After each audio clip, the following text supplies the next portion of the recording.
Hi, and thanks for joining me for the LinkedIn course for financial advisors. Now, we just finished talking about how to supercharge your profile. And before that, we discussed what is LinkedIn, why you need it, and how top advisors are using LinkedIn to be successful. Today, we're going to talk about how to get a great headshot for your profile because it's a really important step to complete your profile and to make it look professional and amazing. It's also a place that a lot of advisors get stuck, and so I don't want you to get stuck here. I want to make it as easy as possible to get a great headshot and finish out your profile. From here, after this section, we're going to talk about how to send your profile through compliance, how to connect with your existing network, and then amazing steps for growing your network and connecting with prospects who you don't already know. From there, we're going to talk about some advanced techniques for qualifying prospects and then starting the conversation with new leads. And then finally, at the end of the course, we'll talk about creating your marketing funnel on LinkedIn and doing paid ads to kind of fill the pipeline of that funnel so that you have new leads every single month. So let's get started talking about how to get a great headshot. So first, let's talk about why your profile photo is so important. So about half of your client referrals, so when an existing client refers a new client to you, about half of them will view your LinkedIn profile. We know that your photo is your first impression on LinkedIn, and profiles with photos get 13 times more views than profiles without photos. And there's a lot of research on what makes a great LinkedIn profile photo. So of course it depends on which industry you're in. You know, if you were a lawyer or a real estate agent, people would be looking for different qualities, but data from FTI Consulting shows that the two qualities that people are looking for in a photo of a financial advisor are trustworthiness and competence. And so those are kind of the ideas and the values that we want to portray through your photo. So please don't skip this step. I know it's a little bit of a hassle to get a photo, and some of us don't like the way we look in photos, but it's so critically important. So if you do anything, don't skip this step. So common profile mistakes. If you go on LinkedIn, you'll see a lot of really bad profile photos. Take a look at yours today. I'm sure some of your connections have terrible photos. The most common mistake is cropping a non-professional photo. So say you go to a wedding with your spouse, cropping your head out of that photo and using it for your LinkedIn photo. It may look better than a candid snapshot, but it's just not professional and it's not doing your profile justice. Getting a poor quality image, so something that looks low resolution or pixelated, is a dead giveaway that your profile is not professional.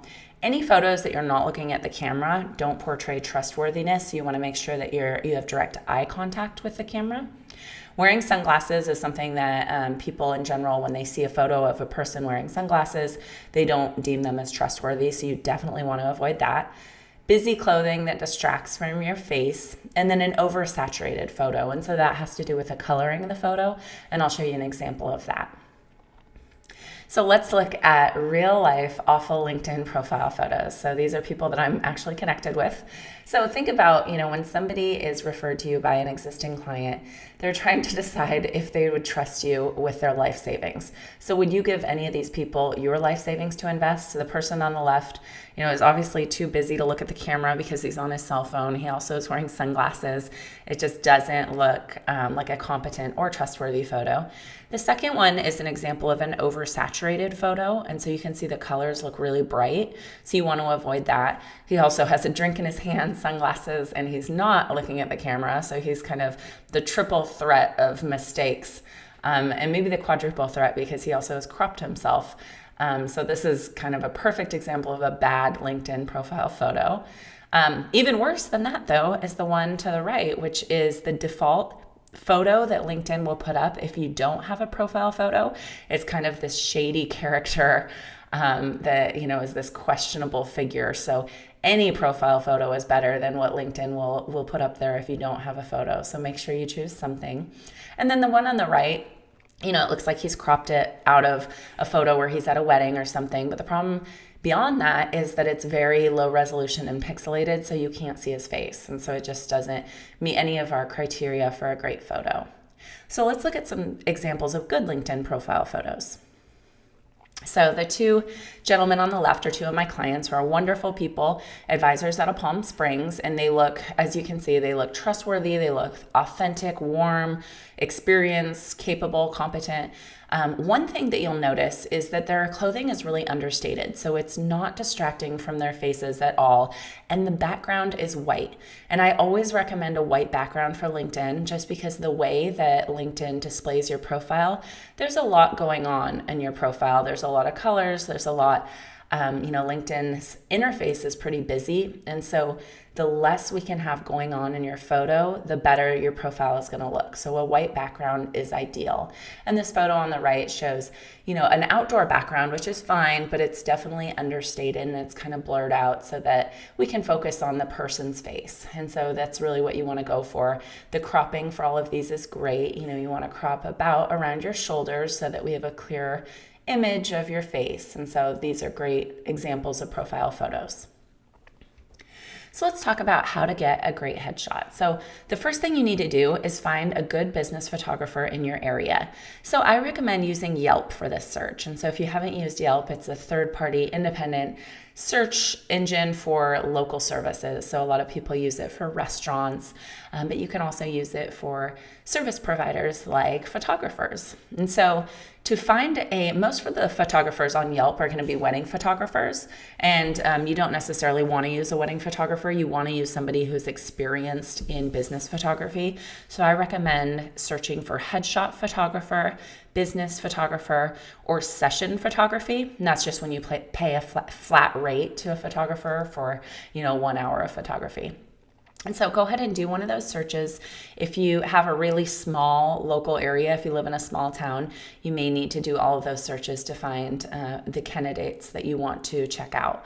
So make sure you look for photographers with 4 or more stars on Yelp, get quotes from at least 2 or 3 of them, and expect to pay $200 or less. And so for $200, I would expect that you would get 2 different images with 2 different backgrounds. So maybe a casual shot and maybe a conservative professional shot. If you're just going to get one business headshot, it should be probably less than $200. Of course, it depends on where you are in the country, but that's kind of a ballpark range. Make sure you ask to see sample business headshots. Every photographer is different, but you want to make sure that you like the style. Some are going to be more conservative, some are going to be really creative. But when you look at the headshots, look to see if the subjects look comfortable and natural, because that's something that's, hard to fake. And so you want a photographer that's going to capture who you are and make you feel comfortable during the shoot so that you come across as natural. And then once you've seen the samples, go ahead and book a time for, this week or next week to shoot in their studio, and make sure they know that you'd like a plain white background. And so you can try a different background once you get your plain white background, but that's really kind of the standard that you want to start with, is the plain white. And then you'll want to decide what to wear. So plain, dark, solid shirts look best. So no stripes, no prints. Those end up looking very distracting in photos, and they take away from your face. And then once you add them to your LinkedIn profile, they look even more distracting with everything that we have going on LinkedIn. Most people don't look really great in black or white, so I recommend actually using a color. Even if you go with a gray, it's probably going to look a little bit better than black or white. Most people, if you don't know what you look great in, just try a medium or a dark blue. That's kind of a universal flattering color. Consider bringing a jacket and a tie to add. So you could do, one with just a shirt and then one with a jacket and tie. It depends on, what your firm is like. If you're very conservative or if you're very casual, just go with, what you feel comfortable wearing. And then for women, make sure that you wear classic minimal accessories, because a lot of times the accessories will really date your photo. And so make sure that it's something timeless and something classic. From there, these are 2 examples of a casual shot on the left and a more professional shot. And you can see the only thing we've done here is added a jacket, and it just gives a whole different look. So, if you're only going to choose one outfit and one shot, choose the style that looks most like what you look like when you're meeting with your clients. So if you're wearing a suit and tie to meet with your clients, then wear that in your photo. But if you're kind of a jeans and a polo shirt guy, then go ahead and wear that in your photo, so that when people see you on LinkedIn and then they meet you in person, there's some consistency there. So the key to getting a great photo is to relax and look like yourself. And so if you wear glasses in real life, certainly wear them in your photo. Smile like you normally would when you're meeting with clients. Don't take yourself too seriously. Take a little time to, joke around with the photographer, just loosen up. The more natural and the more comfortable you are, the better that you'll look in the photos, and probably the more you'll like your photos. And so don't worry about holding your smile in any of the shots. If you ever look at a modeling shoot, they're constantly moving. The photographer will capture the moments in time that look best, but, smile, talk, do a variety of different looks so that they'll get something that you'll like. Try a big smile, a small smile, maybe no smile, and a few other options to make sure that you'll get something that you really like. A lot of advisors I meet feel uncomfortable doing a full, smiling with teeth, photographer smile. And so don't feel like you have to do that. Ron Carson has a great option down here of a smile that he's not showing his teeth, but it still looks authentic, warm, and approachable. So don't feel like you have to do a big modeling smile. Try a few different options. If you're not somebody that wants to show your teeth, don't feel like you have to. And then cropping the photo. So you can see on the right here the interface that LinkedIn uses to crop your photo. And so it's definitely better to have a photo that's cropped too wide than one that's cropped too narrow. So make sure that your photographer isn't zooming in too close, because the actual image displayed on your profile is a square. And so if your image that you get from your photographer is cropped too closely, it can be difficult to get a square out of it that looks good, that isn't zoomed in too closely. And so make sure they know that your image is going to be displayed as a square, and make sure they crop from, your shoulders to just above your head so that we can get a good image of you there. And there's also some different options on the right. Sometimes your profile photo is displayed as a circle, so you just want to make sure that you have a large enough photo and a high enough resolution photo so that it works with all of the different cropping options that LinkedIn uses.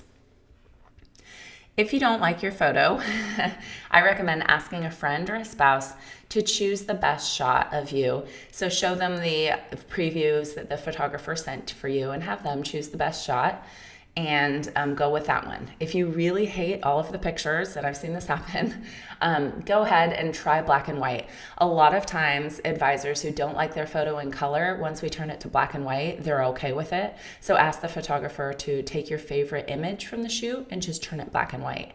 This example here on the right is an advisor who did a photo shoot, didn't like any of the pictures that the photographer did, and this is something that his assistant took on an iPhone in his office just the same day at work. And so we edited it to black and white using his iPhone editing software, and we put it on his profile, and he was happy with it. It's not ideal, but we do need to get your photo up and running, and so use it anyway. Just get some image that works for you, and don't let this step stop you. And then once you have your photo, make sure you upload it across all platforms. So since in financial advisory businesses, people are doing business with a person, not a brand. So your photo really is more important than your logo. And so we want to make sure it's across all your platforms, your social profiles, your website, your email signature, any advertisements that you do, so that when people see your photo, they really recognize you. From there, once you have a profile photo that you're happy with, make sure you update it every 5 years and use the same process. And then once you do that, update it across your social media profiles and the website with the new photo of you. Thanks so much for watching this section. Please download the course resources. There's a helpful PDF that talks about everything you need to do to get a great headshot. And so download that. You can always replay this video and ask a question in the comments section. Thanks so much for joining me. And in the next section, we're going to talk about how to create an amazing background image from your profile. Then we'll get into compliance. And from there, we'll talk about prospecting using LinkedIn. Thanks.